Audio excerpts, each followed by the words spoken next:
And now we would like to invite all our 12 lovely candidates on stage.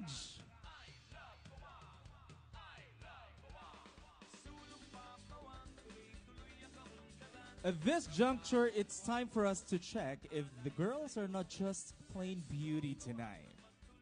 Here in the casual interview, we will be asking, of course, only casual questions to the ladies, and I know that sometimes this is already grace under pressure for them, but I hope that the ladies here are well prepared. This segment of the competition can make or break our candidate scores and may give them a guaranteed spot in the top 5 for Mutia Bauang 2019. So, Michael, let's start with candidate number 1. A big hand naman dyan for candidate number 1. We have, how do I say your name? Is it Jedi or Jedi? It's Jetty. Jedi Massey. Hi, how are you tonight? I'm fine. Are you nervous? Yes, a little bit, but still doing fine and great.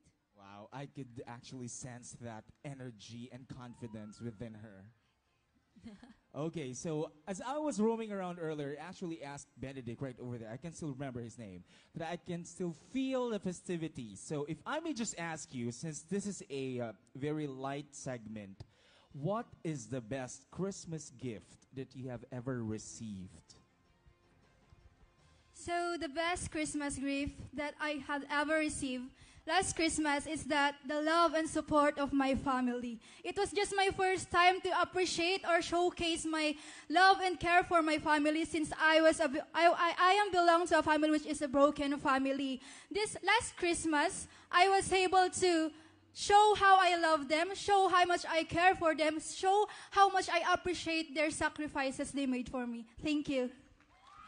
Thank you so much. That's candidate number 1, Jedi Massey. And now let's call on candidate number 2. We have Maria Eloisa Mangawang. Good evening.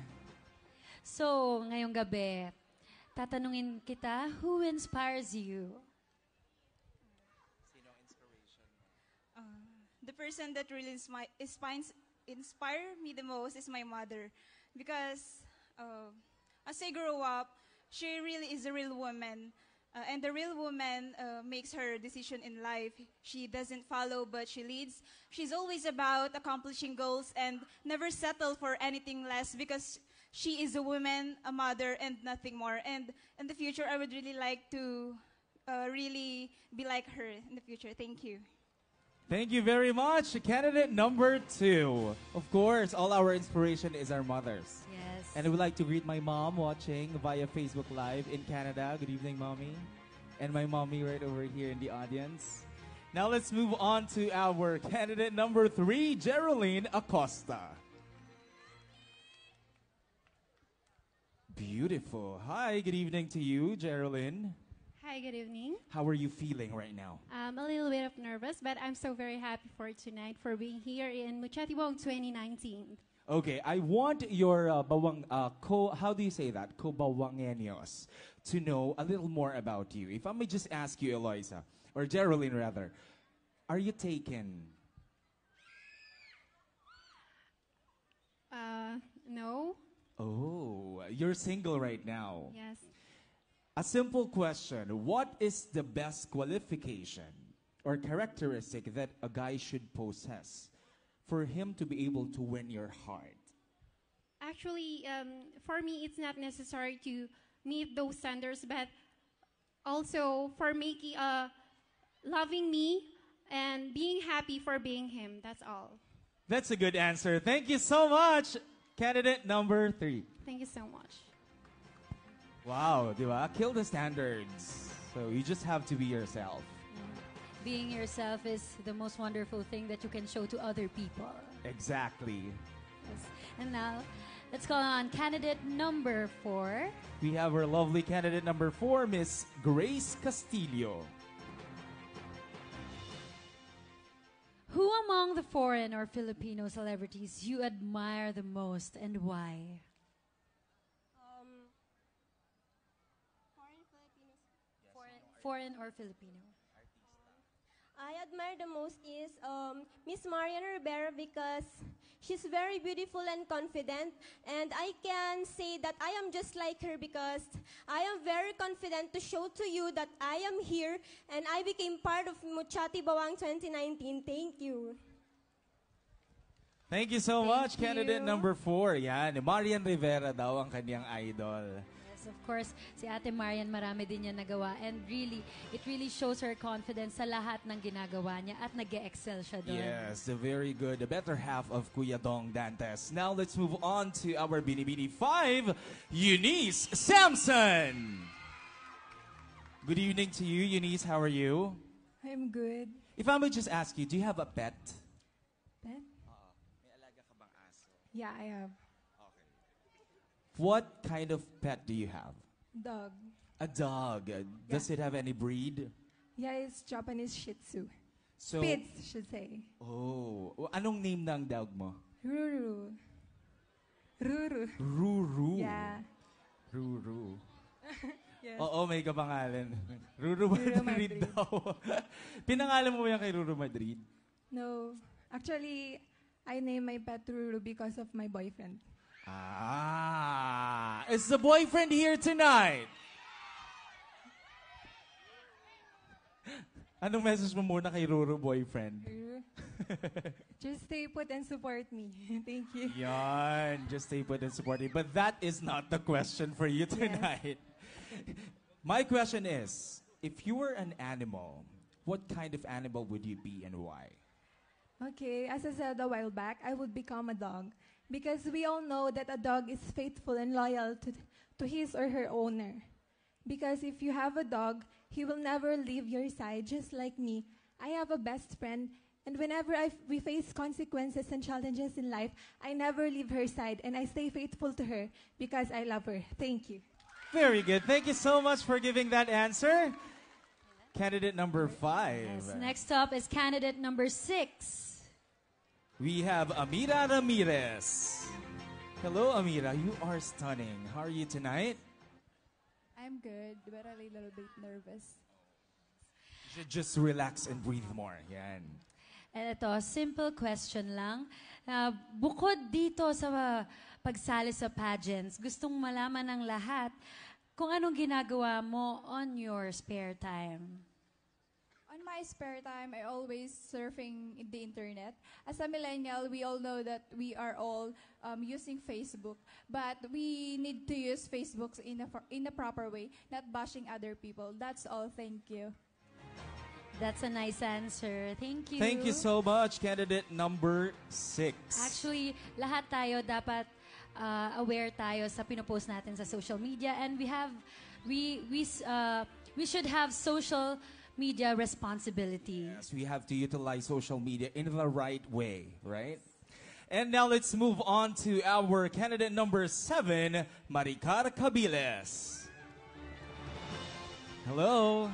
Hi. Do you want to greet anyone in the audience tonight? I want to greet my family. Hi, fam. Hello, fam. That's so posh, no? Hello, fam. Okay, if I may just ask you, what is the most important thing that you did to prepare for this pageant? I think the best and important that I did is to trust myself. Because without trust to myself, I cannot be here. Because I need to trust myself to show my capability to join this pageant and to prove that others that I can do it. That will be all. Thank you. Thank you very much, candidate number 7. Next up is candidate number 8. Let's hear it from Ms. Jessica Manzano. Good evening, Jessica. Magandang gabi po. Kamusta ka naman? Tulad ng mga ibang kandidata, kinakabahan. Kinakabahan. Ayan, simple lang din tong tanong ko. At ito'y gusto rin malaman ng lahat. Dahil sumasali ka ng pageants, syempre, wina-watch mo yung weight mo, and yung kinakain mo talaga. So, what type of food do you eat? Are you a veggie or a meat lover? And how do you maintain your weight? Sa akin po, I started as a vegetarian po. Since childhood ko po is talagang gulay na lang po lahat ng kinakain, prutas, ganyan. So, yun po yung nagiging diet ko about junk food. Wala, kahit ano, pwede kong kainin. So, na-maintain, it's the proper maintain at saka proper consume lang ng pagkain yan. Salamat. Thank you very much. Yan, candidate number 8. Wow. Are you a meat lover or a vegetarian? Meat lover. Meat lover. Hindi ko kaya ang gulay. I'm a pescatarian. I love fish. Gusto ko i-try yan, pero sobrang hirap eh. Kainin Ang hirap i-maintain. ng fish lang. Well, you'll get a hang of it. Now let's move on to our next candidate. Candidate number 9, Arbeline Lubrin. Hi, how are you? Hello. Kinakabahan? Medyo po, pero kinakaya naman. Kinakaya. Alam mo, the reason, ladies, why we are actually doing this casual interview is for you to feel more relaxed with us here on stage, okay? So now that we're actually talking about food, if I may just ask you, do you know how to cook? Marunong, pero konti lang po. Siguro yung masasabi kong kaya kong lutuin for now is yung adobong chicken. Adobong chicken? Sino may paborito ng adobong chicken? Everyone's Yan. favorite. Okay, I need you to think of a different variant. If someone like me from, for example, not from Bauang, would visit Bauang, anong ulam ang ihahain mo sa akin? Since kayo po is from Manila, ang ihahain ko na ulam is siguro yung pinaka-famous dito sa Ilocos region, which is yung dinengdeng. Hindi ko pa na-try yun. Tell her about ano yung dinengdeng. Dinengdeng, ito yung mixture ng mga iba't ibang gulay. Like for example, or palaya or talong, mga ganun. That only explained kung bakit napakaganda ng kutis ng ating kandidata. Thank you so much, a big hand for the lady, please. Now let's move on to candidate number 10, Eliza Nicole Mendoza.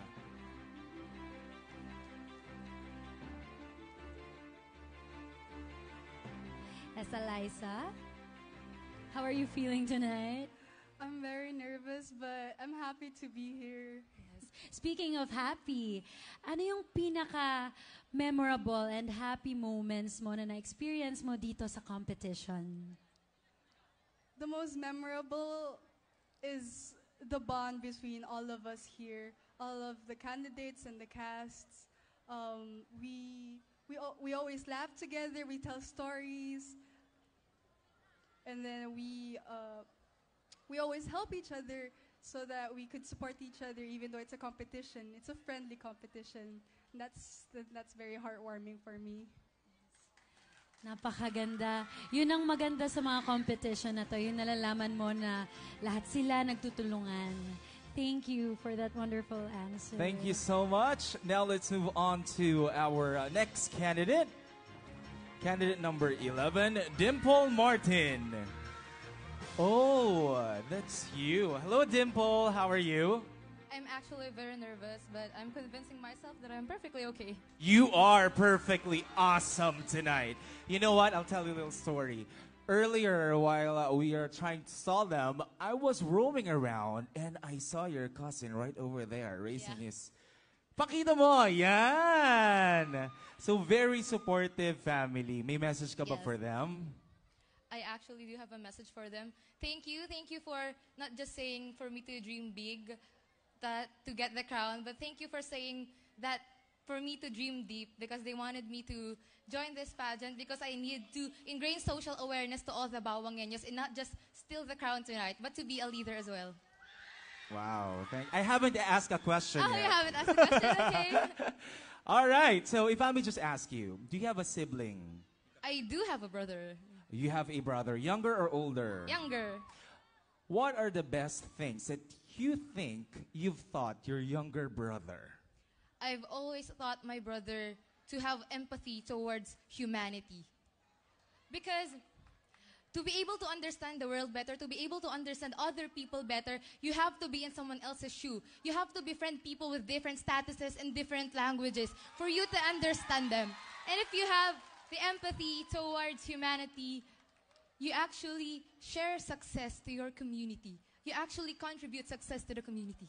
That's all. Thank you. Thank you so much. Candidate number 11, Thank Dimple you. Martin. I can actually empathize with her right now, Yes. giving that very strong answer on our casual interview. Aw. Thank you, Dimple. And Thank to you. wrap up our casual interview, Let's call in candidate number 12. we have Diane Erika Carrion. How are you feeling? I'm very nervous. And kanina, we asked the other candidates kung ano yung best gift na na-receive nila. But now I'm going to ask you, what is the best gift that you gave to yourself? Because that's also important.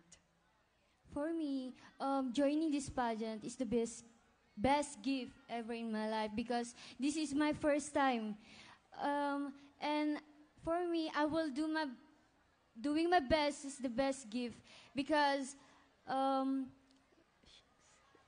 doing my best because